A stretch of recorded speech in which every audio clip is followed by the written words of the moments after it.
Welcome to Hanging Out on Monday nights. Damon had a great idea for a music show, but we can't do it tonight because we're not doing music on Mondays. We're doing something else. So check out Damon. the music show that's coming up. He had a great idea, though. Trust me, Jay, you're going to like it. You're going to like it. You're going to love it. I hope so, because I got the remote now. Tonight is not the night for you to... Tonight is not the night for you to do that show anyway. All right. I'll put it down. And you are in rare form, so I'm going to give you a day to calm down before we do tomorrow night's show. Because it's going to wind you up like a top. I promise. Big weekend. You're going to like it. Big weekend. You're going to like it. So, tonight, I want to talk about something that happened to me this weekend and get your feedback on it. Because I think people are looking at this from some different perspectives. I have my perspective. You may have yours. Let me tell you what happened. I did a subcontract gig pretty far from home, about 2 hours from home, for a college. And the college said that this was going to be a 60-person event. So I was told to bring sound and lighting for 60 people, which I did. When I got there, there might have been 60 people in attendance, but by 11 o'clock, there were over 250 people there. I brought a Vol 30 amps, which is something that I wouldn't bring for crowds more than 150 people. No. I want to just say, right before I turn this over to you guys to give your feedback on this, everything went fine. It was a great event. I've got a gig log to prove it. I've got the last song of the night where they're really having a good time. But if somebody told you that you were going to be doing a 60-person event, you came prepared for a 60-person event, and there turned out to be 250 plus, how would you feel about that? Who wants to take this first? Go ahead, Jay. You got an opinion? Yeah. When I got the EV Evolve 50s, it was a decision between the 30s, which I knew you had incredible success with. And when I discussed it with our friend Michael, I do so. Mm-hmm. I said, he goes, what kind of events? I said, a lot of weddings. He goes, what crowds? I said, up to 150. He goes, 50s will kill that. So I went with the 50s. And I've done events up to 250 people. And I honestly felt I was probably short a little bit. But I've always worked off the attitude of my job is to fill a dance floor, not the room. Mm-hmm. Like if you're not dancing, you're probably talking, trying to pick up somebody, do whatever. That's fine. Let me just focus on this square in front of me. So I've had a few of those events where they're like, I did one years ago, right before COVID, where I brought two 15-inch subs and two 10-inch tops.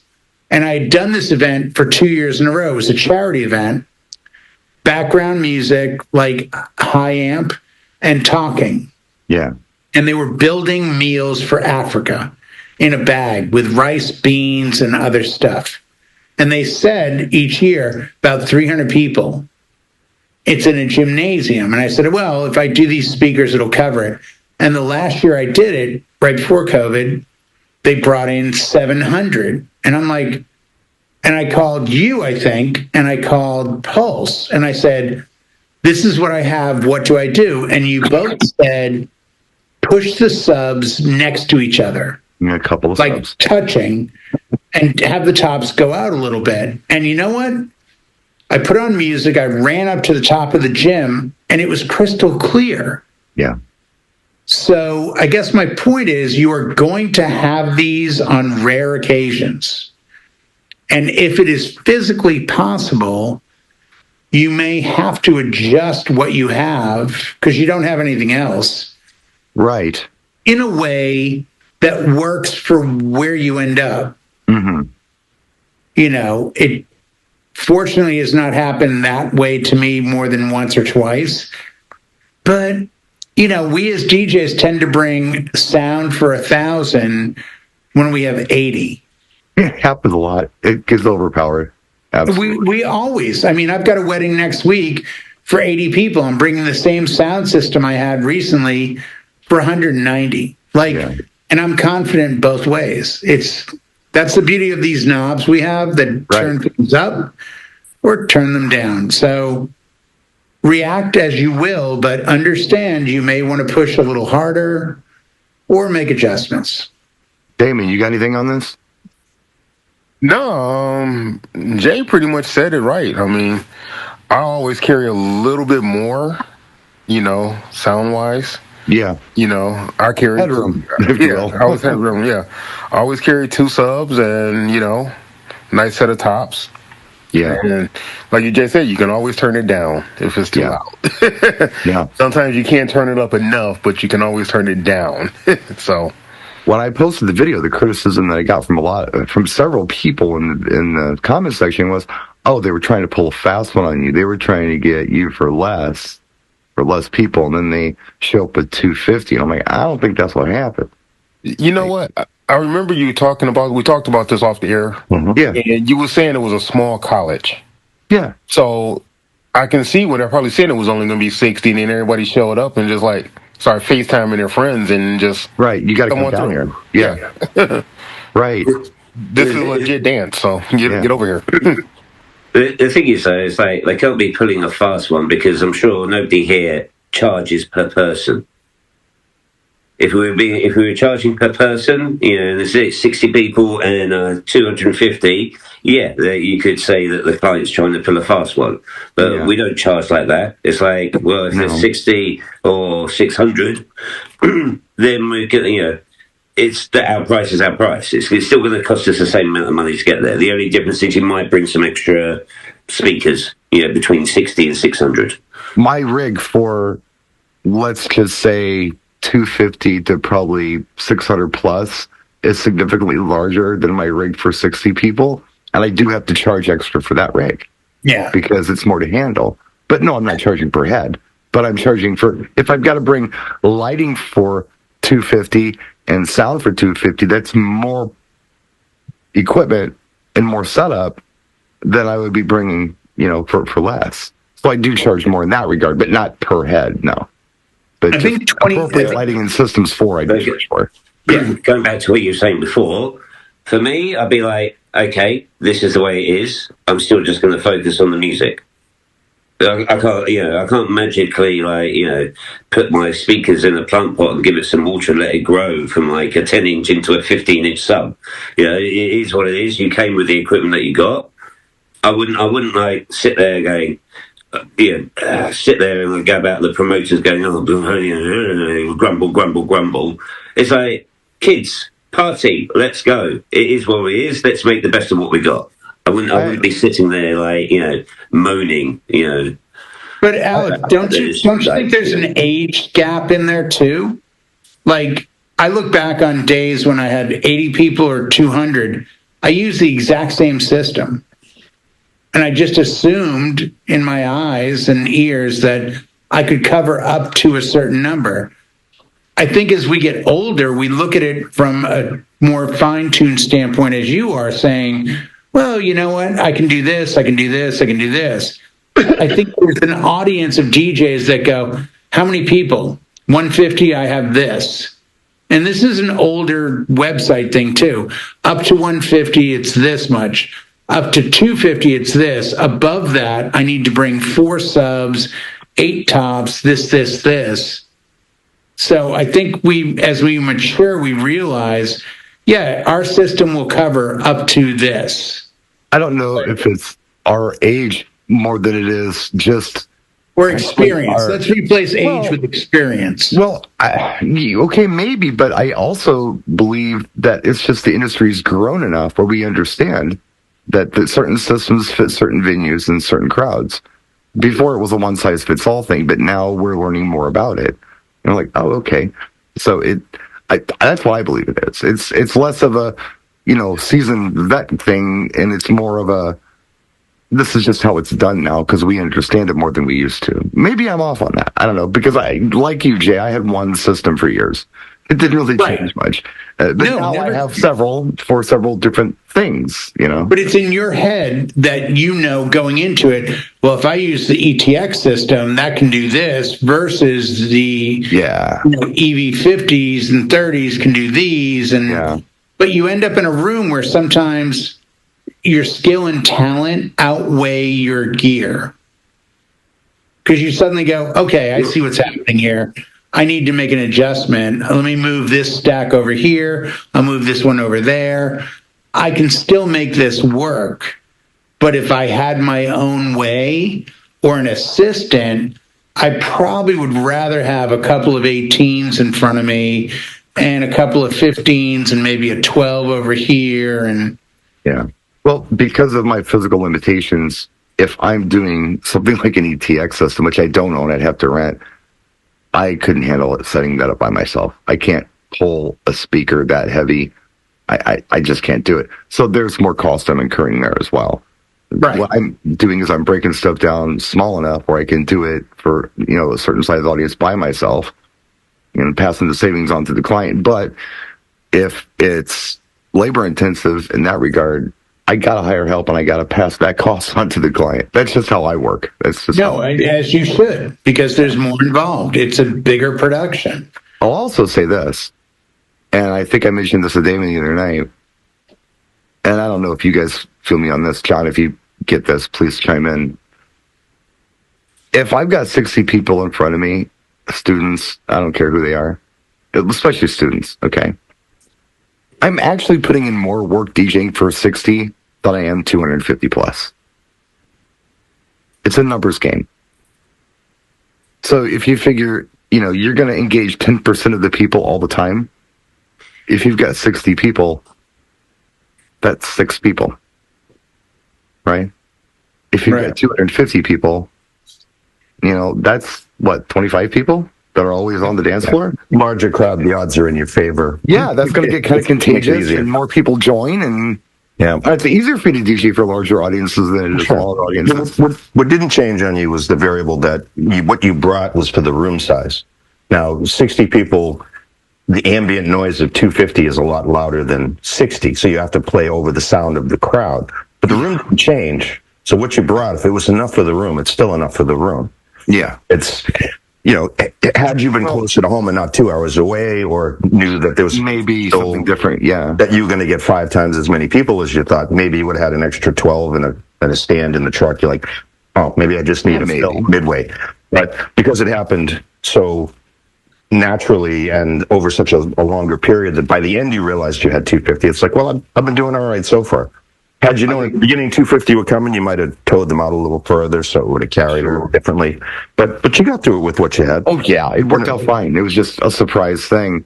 But as far as the room goes, I always look at it as the empty apartment effect. I mean, everybody here, I'm sure, at one point in time in their lives have lived in an apartment. And you go in that first time to look at that apartment, and you actually hear an echo because there's nothing in it. And then you put your sofa in there, and the echo goes away. That's acoustics.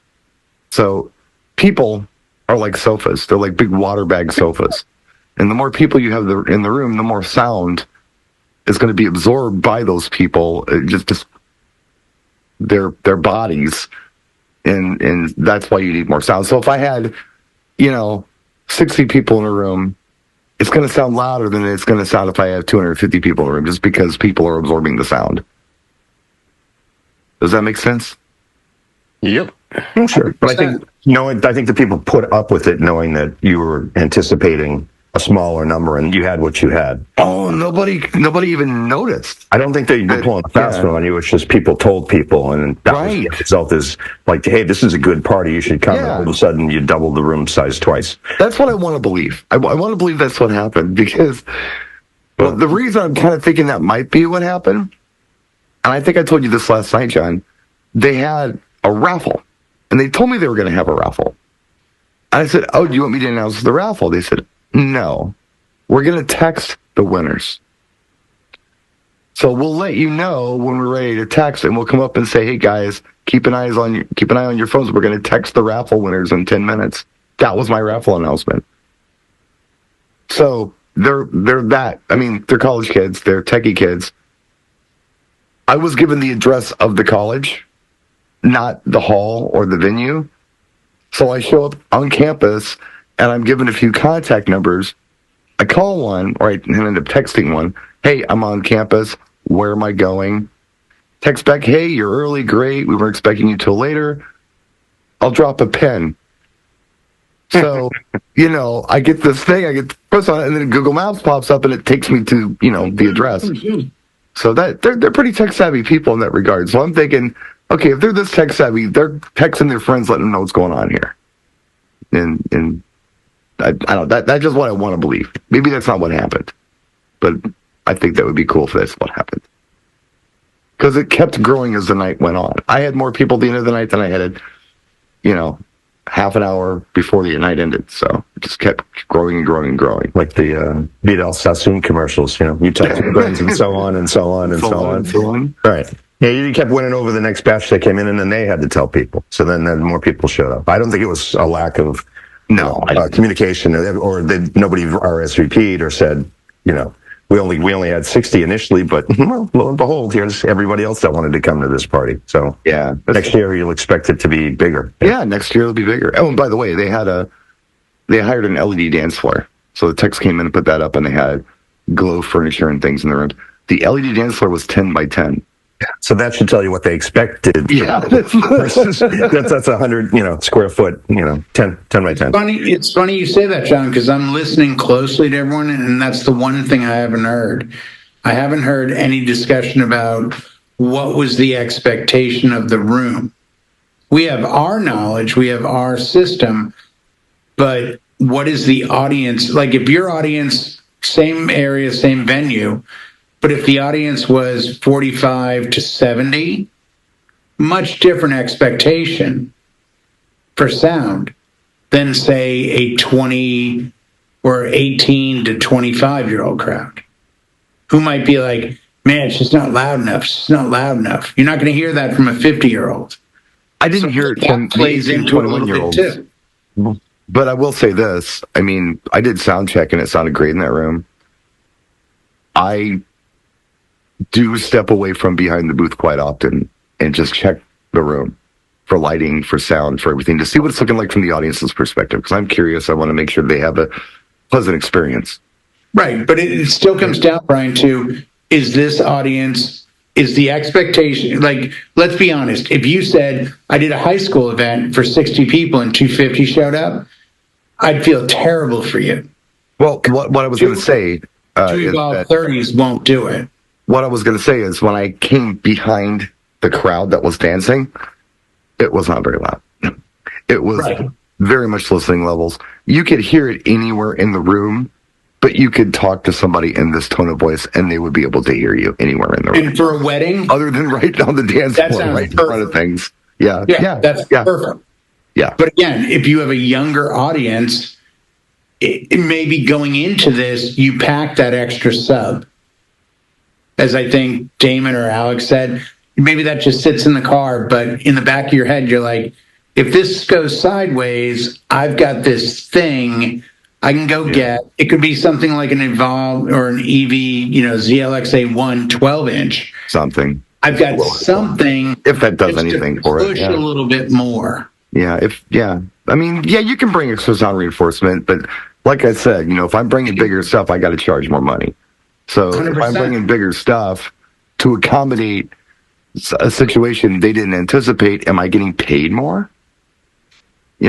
I mean, I gave them what they paid for, and I don't feel bad about that. And the result of it is that it all worked out, and no one complained, and everyone seemed to enjoy themselves. Everyone was cool.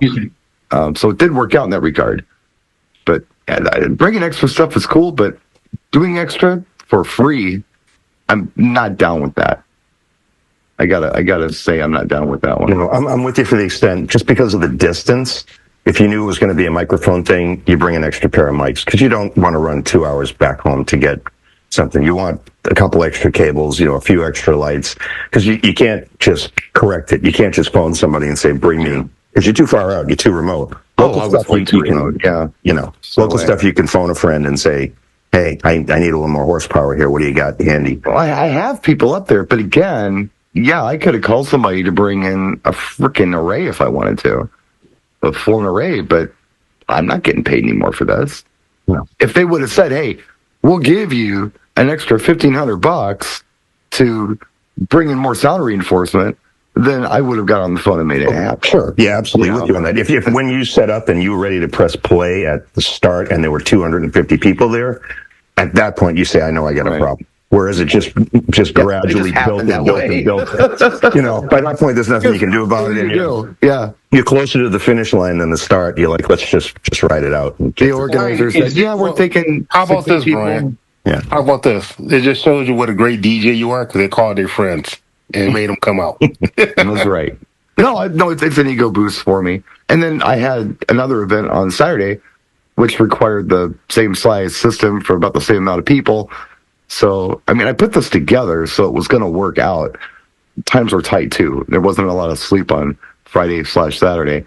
So, but I was going to go to Buddy because Buddy is the person in this room that I know for a fact brings much smaller PA than I even would bring to events sometimes, and it's effective. And Buddy is not a budget DJ. I think we all kind of know that in this room.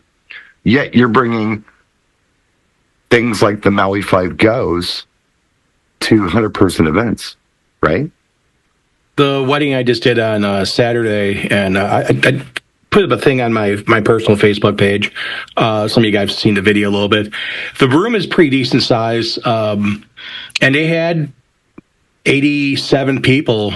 Okay. And I actually had someone there from a retailer who for professional audio, and he said that he was in the back of the room and he could feel the bass from, again, not kicking your chest, not the Maui 5 cold, but for the Maui, he's like, you can feel the bass, you can feel that rhythm, you can hear it, you can enjoy it, and the sound was perfect. And that's the thing where I had the speakers at, the room is rectangle, so I was off to the side, and then I placed the speakers through wireless speaker system facing, shooting down the length of the room. Oh, okay. So the speakers are to my right, firing to my left down the room. Mm-hmm. And there was not a bad spot in the area. And again, when we got further back, it's still loud. People could hear it, but it wasn't horrible. So like the older people got a chance to sit back and talk and chat, like moms and dads and grandparents and aunts and uncles. They were enjoying the music. They were toe tapping, singing along. I still had people in the back singing along to stuff, having fun. They could hear clear as day, but the people on the dance floor were like bathed in song. So like when you had the two Evolve 30s, I feel that you had a hot dance floor and a warm room. Yeah. Which is kind of a perfect mix for that, because this way, a prom, a wedding, a quinceanera, you said before, they're social events.